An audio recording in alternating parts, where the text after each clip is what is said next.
সালাতে দোয়া কবুল হয়। সালাতে দোয়া কবুলের তিন জায়গা। একটা হচ্ছে তাকবীরে তাহরিমার পরে আমরা সানা পড়ি না, আমরা তো একটা পড়ি। আল্লাহর হাবিব সুন্নাহ এবং নফল নামাজে আরো পড়তেন সানা, ওই দোয়া কবুল হয়। দুই নম্বর জায়গা সালাতে সেজদায় পড়ে দোয়া করলে কবুল হয়। আকরাবু মা ইয়াকুনুল আবদু মিন রাব্বিহি ওয়া হুয়া সাজিদ ফাকসিরু ফিহি দুআ। বান্দা যখন সেজদায় লুটিয়ে পড়ে বান্দা আল্লাহর সবচেয়ে কাছে চলে যায়।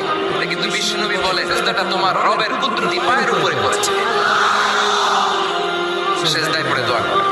সালাম ফিরানোর আগে বিশ্বনবী দোয়া করতেন, লা ইউসাল্লিমান্না আহাদুকুম হাত্তা ইয়াতাআওয়াদা মিন আরবা'a। আল্লাহর হাবিব বললেন, চার জিনিস থেকে পানাহ না আছে আমার উম্মত যেন সালাম না ফিরায়। তারা যেন পড়ে, আল্লাহুম্মা ইন্নী আউযু বিকা মিন আযাবিল কবর, আউযু বিকা মিন